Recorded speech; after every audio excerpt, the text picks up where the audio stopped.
Hi സുഹൃത്തുക്കളെ, അസ്സലാമു അലൈക്കും. ഇന്ന് നമുക്ക് പുറത്തു പോയൊരു കഥ കണ്ടു വന്നാലോ? പുറത്തേക്ക് നോക്കിയപ്പോഴാകട്ടെ നല്ല കാലാവസ്ഥ. അപ്പോഴാണ് നമ്മുടെ മീൻകാരമാപ്പയുടെ പുവിളി കേട്ടത്. പിന്നെ ഒന്നും നോക്കിയില്ല, കുറച്ച് മീൻകുട്ടന്മാരെ മേടിച്ചങ്ങ് ചട്ടിയിലാക്കി. പിന്നീട് നമ്മൾ പോകാനുള്ള ഒരുക്കങ്ങളിലേക്കായി.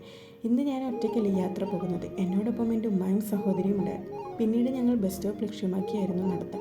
ബസ് സ്റ്റോപ്പിലെത്തി കുറച്ച് ക്ഷമ കടേണ്ട വന്നാലും പിന്നെ ബസ്സിങ് എത്തി. അപ്പോഴത്തെ അതിൽ കയറിയപ്പോൾ ഒരു വാചകം: മറ്റാരിൽ നിന്നും എന്നെ അറിയാൻ ശ്രമിക്കരുത്, കാരണം ഞാൻ എല്ലാവർക്കും ഒരുപോലെയല്ല. ശരിയാണ്, നമ്മൾ പലർക്കും പലതാണല്ലേ. പിന്നെ ഒട്ടും വിശപ്പ് സഹിക്ക് വയ്യാതെ ഞങ്ങൾ നേരെ ബെസ്റ്റ് ബേക്കറിയിലേക്ക് പ്രവേശിച്ചു. ഞങ്ങളുടെ സ്ഥിരം സ്പോട്ടാണ്. അവിടെ നിന്ന് നല്ല മീറ്റ്റോളും പപ്സും ഷേക്സും ഒക്കെ അങ്ങ് ഓർഡർ ചെയ്തു കുടിച്ച് ഞങ്ങളെ ഒന്ന് തണുപ്പിച്ചു. എന്തൊരാശ്വാസം. അതിനുശേഷം നേരെ ഞങ്ങൾ മെട്രോ സ്റ്റേഷനിലേക്കായി യാത്ര.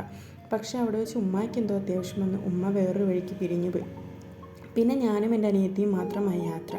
പിന്നീട് ഞങ്ങൾ നേരെ പോയി ടിക്കറ്റ് എടുത്തു. പിന്നെ പ്ലാറ്റ്ഫോമിലേക്കായി നടത്താം. പ്ലാറ്റ്ഫോമിൽ ചെന്നപ്പോഴാകട്ടെ നല്ല മനോഹരമായ കുറച്ച് കാഴ്ചകൾ ഞാൻ എൻ്റെ ഫോണിൽ പകർത്തി. അപ്പോഴത്തേക്കും നമ്മളുടെ മെട്രോ ഇങ്ങെത്തി. ഞങ്ങൾ ട്രെയിനിൽ പ്രവേശിച്ചു. അപ്പോൾ ഞാനിങ്ങനെ അതിൽ യാത്ര ചെയ്തുകൊണ്ടിരുന്നപ്പോഴാണ് കുറച്ച് കാര്യങ്ങൾ ആലോചിച്ചത്.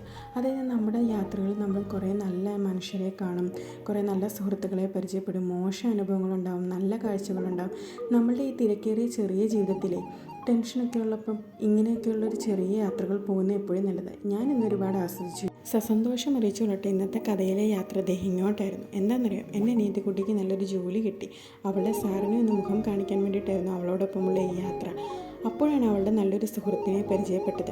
അവൾക്ക് ജോലി കിട്ടിയതിൻ്റെ ഭാഗമായിട്ട് അവൾ എനിക്ക് മീൽസൊക്കെ ഓർഡർ ചെയ്തു തന്നു. ഒരുപാട് സന്തോഷമായി. അവളുടെ ഫ്രണ്ടിനെ പറ്റി പറയാനാണെങ്കിൽ അവനിപ്പം ഇനി മുതൽ അവളുടെ മാത്രമല്ല ഞങ്ങളുടെയും കൂടി കൂട്ടുകാരനാണ് ജിനു. അവനാണ് എനിക്ക് ഈ സമ്മാനം തന്നത്. താങ്ക്സ് ഡാ. അപ്പോൾ ഈ കഥകളൊന്നും ഇവിടെ അവസാനിക്കുന്നില്ല, ഇനിയും തുടരും.